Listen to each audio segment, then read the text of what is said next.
Welcome to the 2024 Sedona Ascension Retreat, Accelerating Consciousness. Enjoy this presentation by me, Suzanne Ross. My presentation today, and I always try to give this a lot of thought, like what's something that's really going to be impactful, make a powerful, positive difference in your lives, and something new and fresh.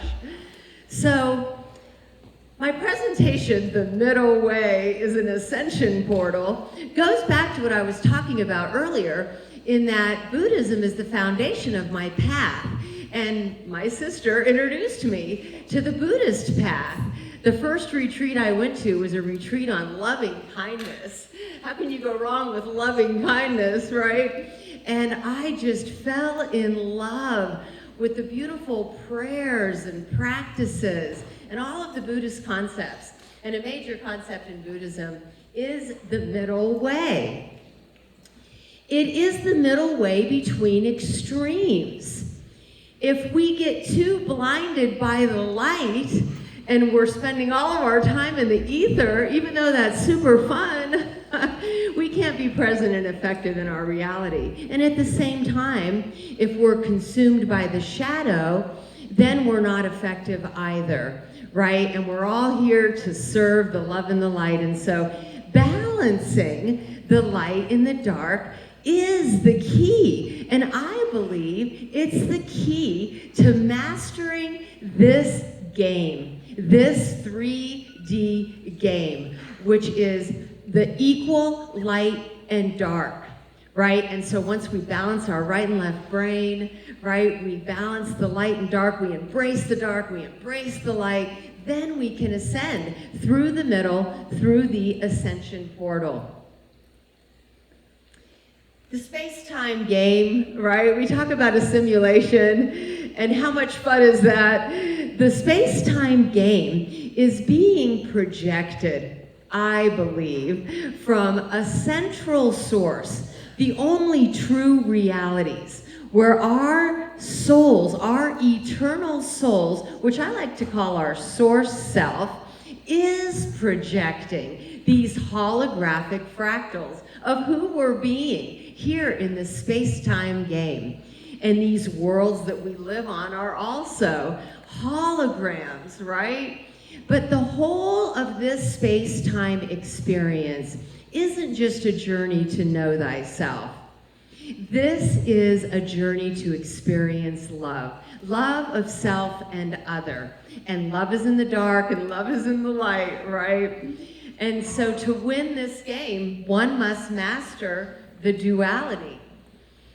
And we want to keep evolving and progressing from each level of the game. And so we talk about this game being a 26,000 year game. Now, if you're familiar with this 26,000 year precessional cycle where there's 13,000 years on a descending arc into a dark age and 13,000 years on an ascending arc into a light age, then you have spent half your time in the light and half your time in the dark, right, to complete the 26,000 year game.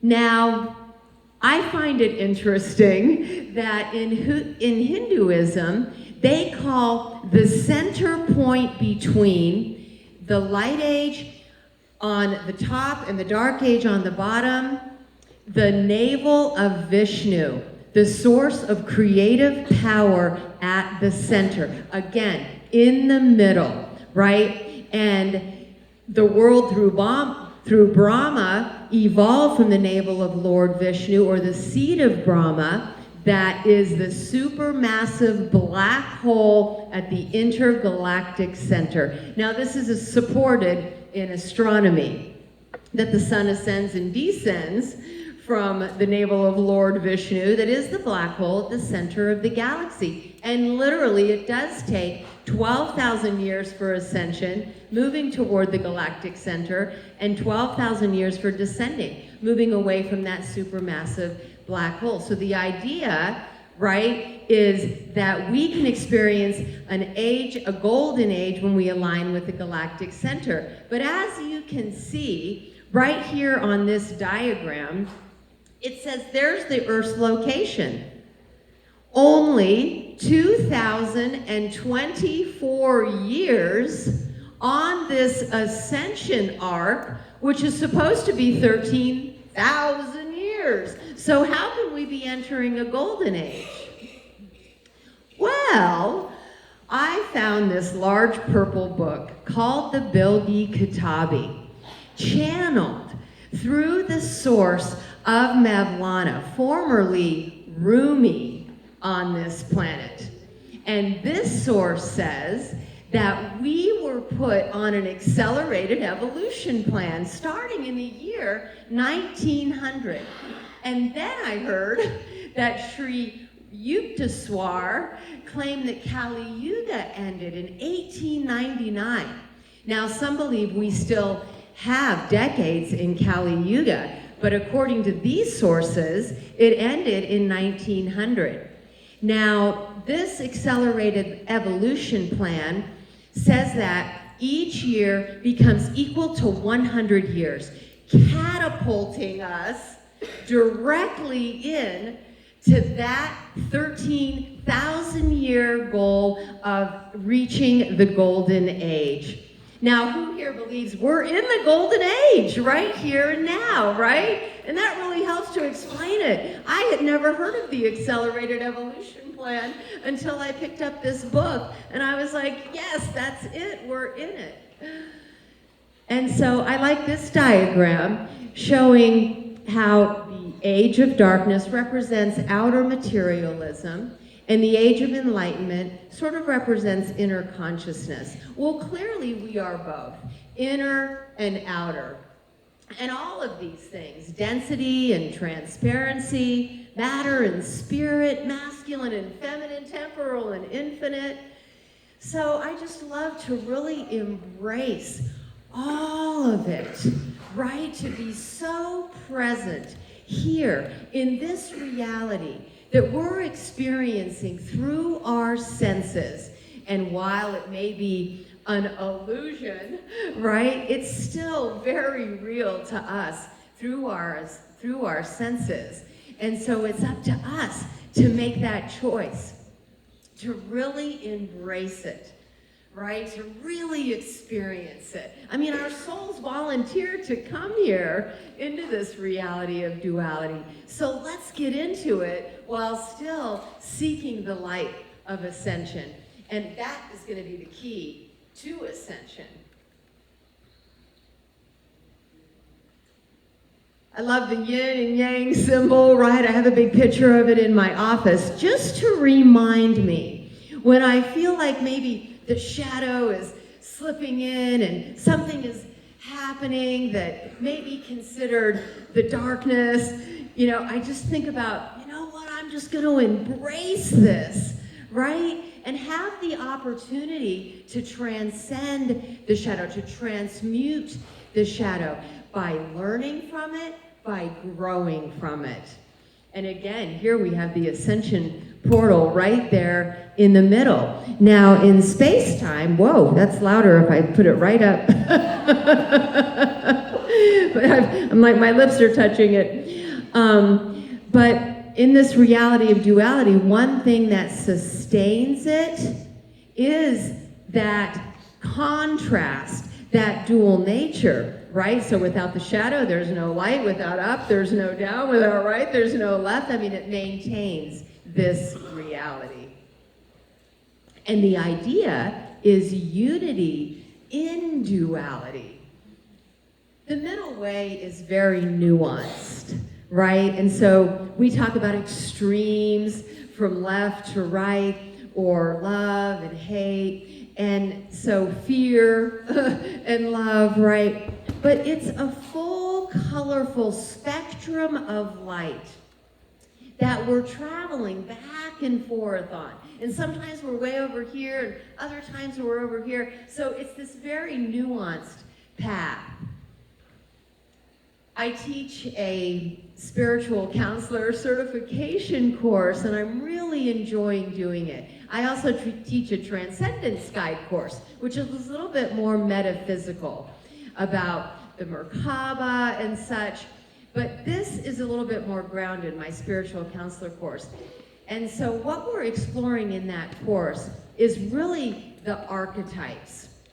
Now, there's many things affecting the way that we are being, right? It's all of these different aspects of who we are being in all of these different lifetimes as many different archetypes, right? In Theosophy, it says that we have 144 soul extensions potentially dispersed throughout 12 dimensions, with 12 aspects of ourself in each of those 12 dimensions.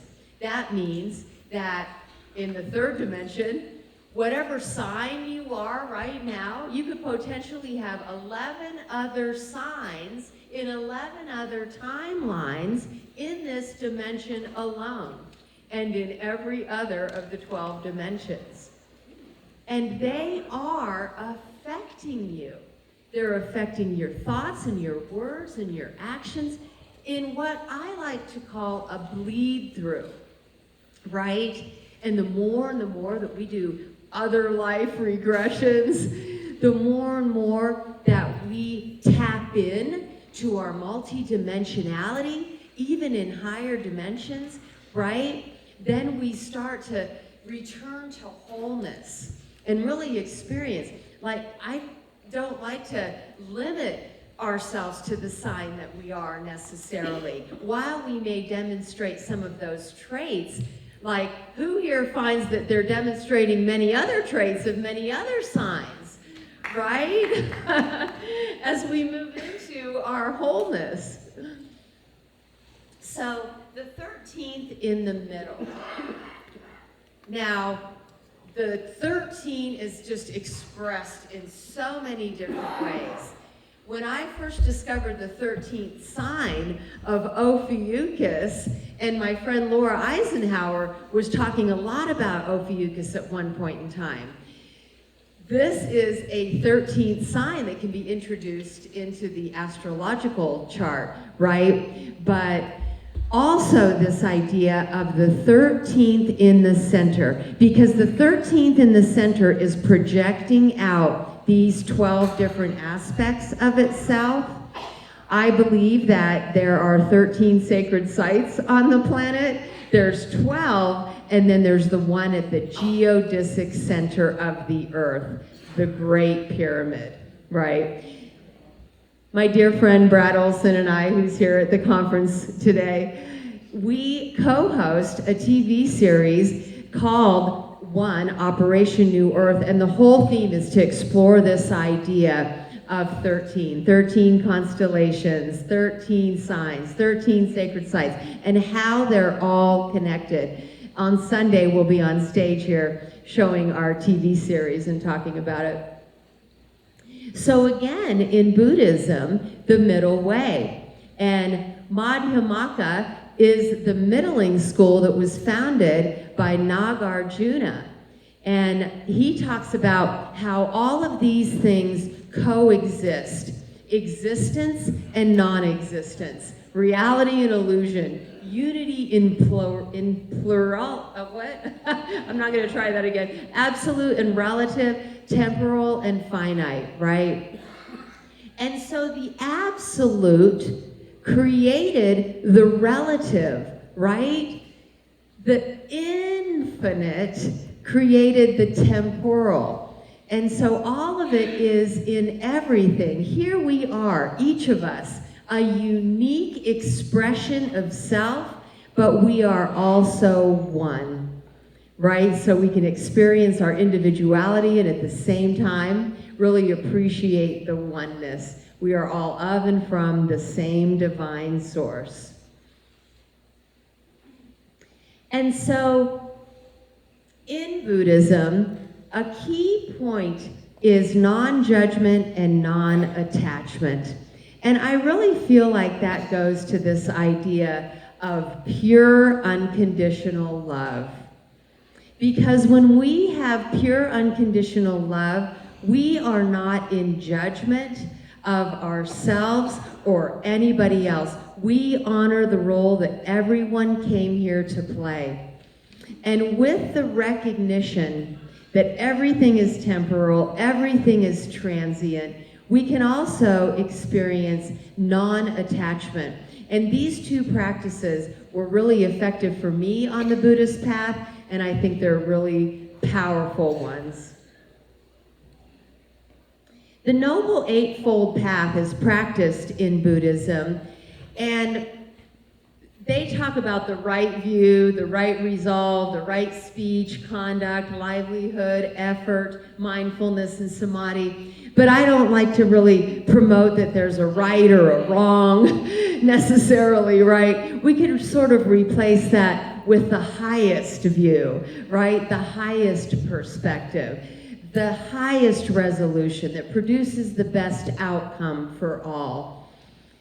Love in every thought and every word and in our behavior, because we become the role model for others. When we step onto the spiritual path and we're dedicated to spreading the love and light, right, we become a role model for that. Livelihood, I mean, so many of us here, right, we've chosen spiritual careers, right? And so doing something, like we find ourselves suddenly called to engage in a career path that has deeper meaning and greater purpose, right? Or even finding deeper meaning and greater purpose in that which we are already doing, because we can bring this into any industry. I like these 5 daily affirmations, and I misspelled affirmations. But I like to say this every day. I like to share practices and meditations that have been really beneficial for me in the hopes that they benefit you. I am grateful for this new day. And I really do feel like 2024 is a year of just total gratitude, right? Gratitude for every moment of every day, every person, grateful that the sun came up, grateful for the moon, right? And it really makes a very positive difference in our life when we stay in that gratitude. I embrace impermanence, just this idea that everything is transient, and so we can embrace change. I cultivate compassion. Of course, we're always in that place of sincere compassion. And wisdom. I really feel like a big part of our evolutionary path and our evolutionary progress is learning.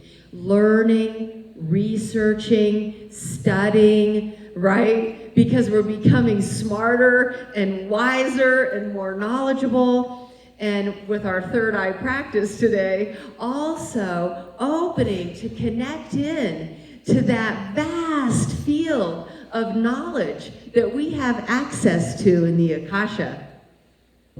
And I am at peace with myself. And for me, I have to say that's probably one of the biggest benefits of having been on the spiritual path for almost 30 years now, is the ability to be at peace with whatever is in any moment at all times. Just knowing that everything is a blessing, everything that you are presented with is an opportunity, and so you can just stay in that place of contentment. Pure Land Buddhism is a really pervasive type of Buddhism globally, and the main Buddha is Buddha Amitabha, which is really cool because a lot of you who signed up for the journeys will be going to Amitabha Peace Park on your outdoor journeys, and that stupa there is dedicated to him. But the main idea in Pure Land Buddhism is what my sister and I have already been talking about. The new earth is here. They say that samsara, which is this reality of duality, separation, and suffering, and nirvana are one in Sukhavati, which is the Pure Land. And this is what Nagarjuna said. My Pure Land is already pure. Nirvana is here and now. Only the enlightened can perceive it, right? And so when we start to experience these states of enlightenment and bliss and nirvana, we can see the new earth, right? And so, in other words, heaven is here on earth already. The new earth is here and now if you're enlightened enough to see it and perceive it and co-create it. The divine is in the light, the divine is in the dark, the divine plan and the ascension portal, right, is to know thyself through both lenses. The ultimate expression of the middle way is the third eye. So I've discovered this practice, and some of you may already be well aware of it, but it's a practice of moving cerebrospinal fluid through your body, from your sacrum, up through this space at the center of your brain that has been called the Crystal Palace, or the Cave of Brahma. It's this third ventricle, and they call the cerebrospinal fluid that runs through your brain. It actually coats your brain is floating in it, and it flows down your spine. And they call it the river of life, and of course it's the middle way. And so this cerebrospinal fluid has been called a reservoir for light and energy, a conduit for the flow of divine intelligence. It is present at our time of birth, and some say that it does carry that divine intelligence to inform our organs how to develop. It is source intelligence. The soul swims in cerebrospinal fluid. I love that. And so I'm running out of time here, so I'm not going to be able to completely go through all of these slides. But what does CSF contain but DMT and serotonin, right? And Buddhism refers to this as the drop. And so this CSF does run through the sacred spine, which has been called the axis mundi, or a ladder to the divine. And although the spinal cord ends at L2, the CSF continues to move through to S2, the sacrum, known as the sacred bone. Okay, so this area in your brain, and the pineal gland is in the front, and the pituitary is in the back, goes all the way down to that sacred bone, the sacrum, and it opens what's called this thalamic gate. And I just find this so fascinating because it relates to expanded levels of awareness that when we open this thalamic gate, due to the sacred chemicals that are released by the pressure the CSF puts on the pineal gland, when we perform our sacred secretion practice in a few minutes, it opens this thalamic gate, which expands our awareness. So this is the sacred secretion practice that we're gonna do. And we will move right forward to it and through it. The only thing that prevents cerebrospinal fluid from flowing up your spine is if you have blockages in the chakras, right? So we're gonna do a little chakra clearing to open that central channel so that source of divine intelligence can flow through you. And recognizing those are all also dimensions of consciousness. Now, before I get started with the meditation, because you're all going to be zoned out afterwards, I just wanted to invite you to visit my table I just started my sacred Spiritual Academy courses and resource for enlightenment in divinity. I'm running my spiritual counselor certification course. So please tune in to Sci-Spi.tv, and all of the videos of all the presentations during this event will be available on Sci-Spi.tv, and we're also selling them on the website, of course.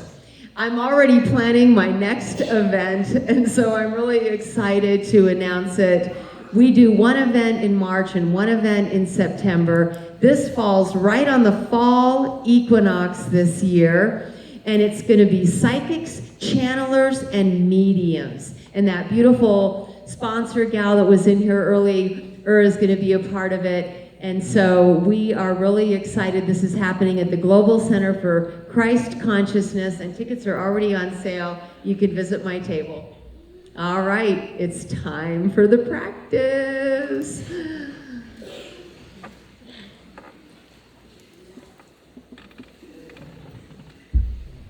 Okay, everybody take some nice deep breaths.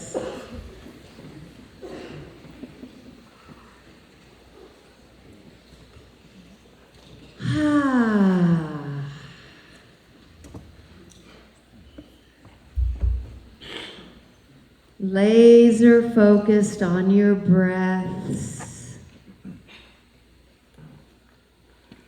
Feel the air flowing in and out of your body.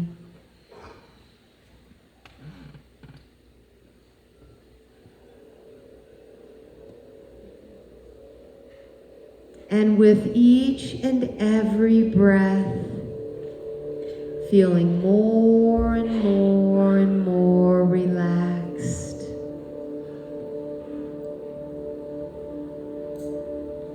With every breath, feeling more and more present.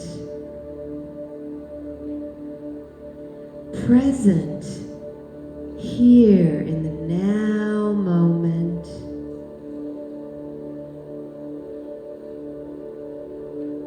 Tune in to the energy within you.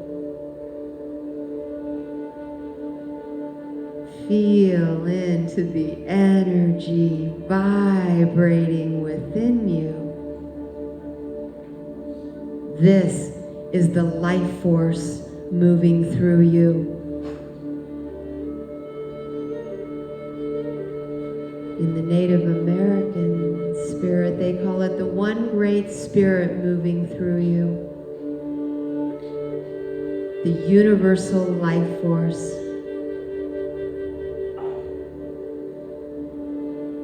And the essence of that spirit is your soul. Your own unique expression of self.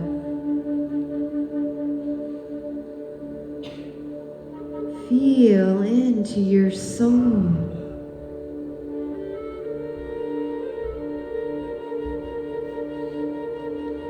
Your own unique frequency signature.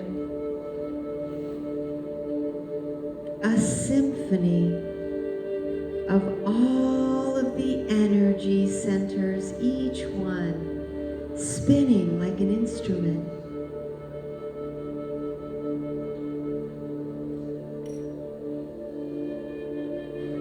Focus all of your energy and attention on a point at the base of your spine, your sacrum at the very base of your spine, an inverted triangle. This sacrum is called the sacred bone.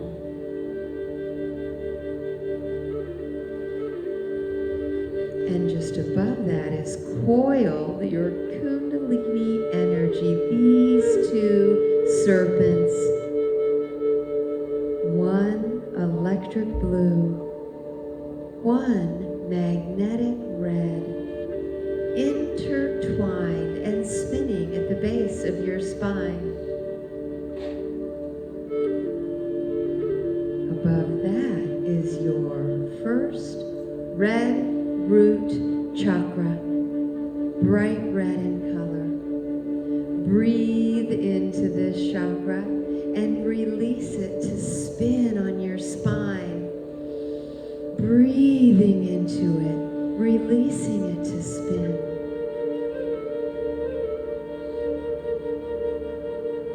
And as it spins, throwing off any shadow energy. Breathing light into the wheel, love into the wheel, transmuting any shadows into light, and creating a white light portal at the center. And on the inhalation, pull the blue and red cords up through the center of that wheel. Feel a tingling sensation as those two serpents ascend and braid your spine, moving up now from the root chakra into the sacral. This bright orange wheel spinning and expanding. For women in the womb space, for men in the lower belly, breathe into it. Feel the spinning sensation there. Breathe light into it and watch it illuminate. And imagine a white light portal at the center. So now the blue and red cords can surge through the center of this wheel. On the inhalation, pull that Kundalini energy up your spine. And feel it moving into your solar plexus, this golden wheel of empowerment, your power center at the core of your being. Breathe into this wheel, sending it love, sending it light. Feel the spinning sensation there. Opening a white light portal. So now the Kundalini energy can surge through the center of this wheel. On the inhalation, pull that energy up your spine. Feel the electric blue cord intertwined with the red magnetic cord as they ascend and braid your spine, moving up into your heart chakra. Breathe into this emerald green wheel, spinning and expanding in your chest. Feel the love expanding there. Feel the light illuminating this wheel. And a white light at the center. On the inhalation, pull the Kundalini energy up through the center of this wheel. Feel the energy surge from your heart and into your throat, into this sky blue wheel spinning there, spinning and expanding in your throat.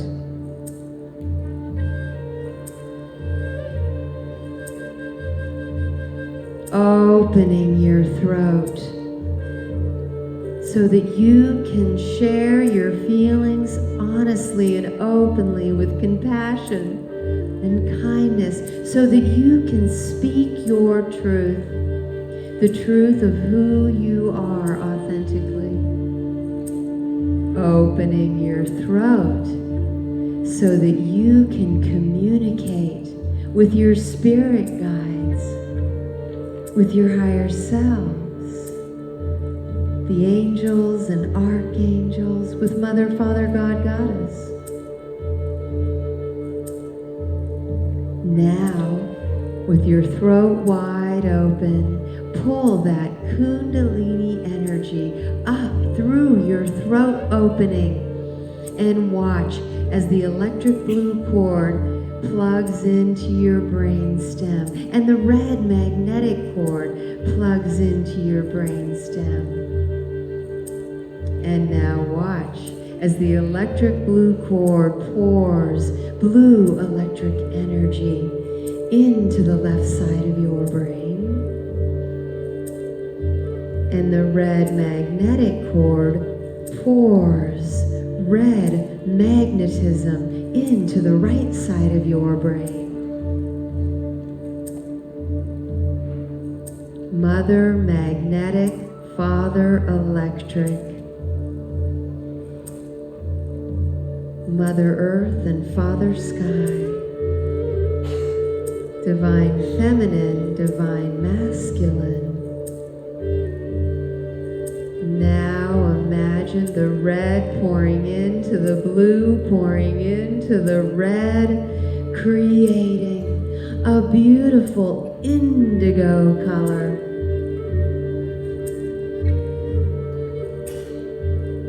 Fully balanced now in your masculine and feminine energies, left and right becoming one, so that you can be both spiritual and practical, logical and magical. Now imagine an indigo blue wheel spinning at the center of your head. Breathe into it. Watch as it spins and expands. And then notice a golden pine cone at the center. This is the cave of Brahma. This is your pineal gland. Imagine igniting a golden flame in the center, allowing your pineal gland to burn brightly.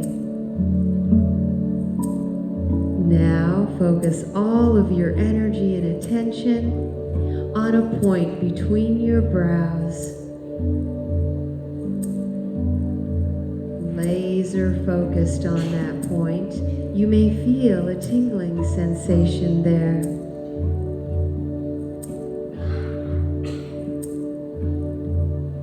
Now imagine a laser beam of light ignited in your pineal gland and projecting from your pineal gland through your third eye.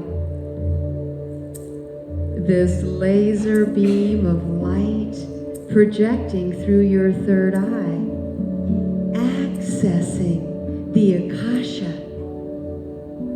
Send an intention on this laser beam of light to access the Akasha,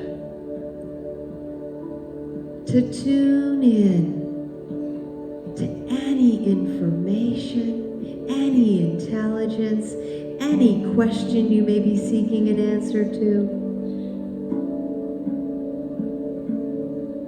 Ask and you shall receive. With your third eye wide open, you can access source intelligence.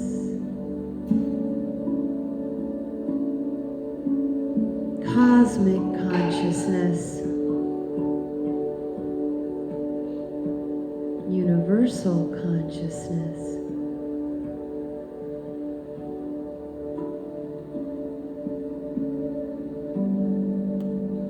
The more you practice, igniting your pineal gland, spinning that indigo blue wheel, and opening your third eye, projecting that laser beam of intention into the Akasha, the better you'll get at doing it.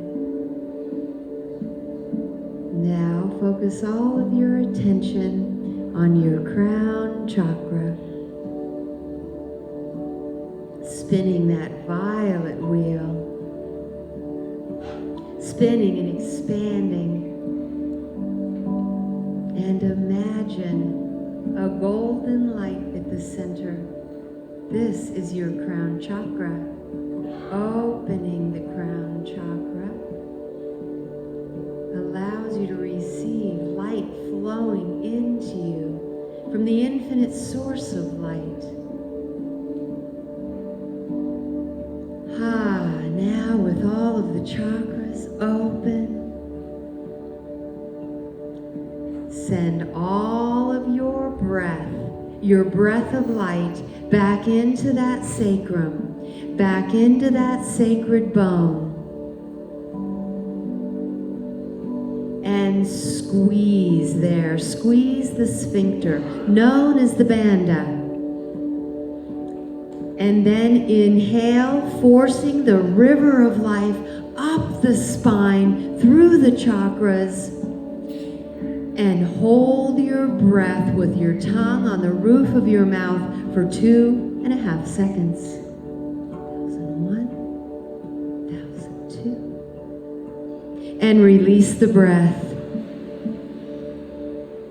The sacred secretion is released. Your brain is flooded with DMT and serotonin, the sacred chemicals. With the thalamic gate open, you have expanded your awareness.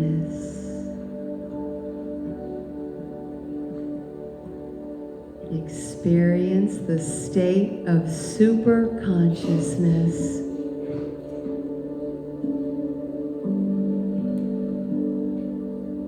Experience the bliss.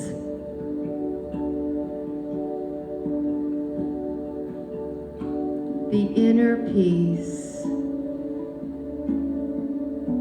flooded with love,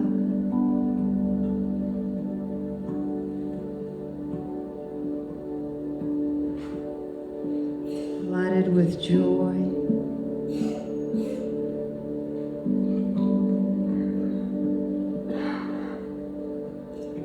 And you can stay in this harmonious state, balanced,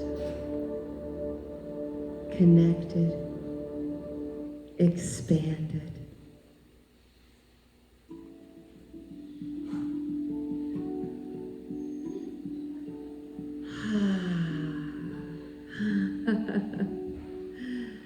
Gradually open your eyes and come back into the present moment. Feeling the harmony and unity. Thank you.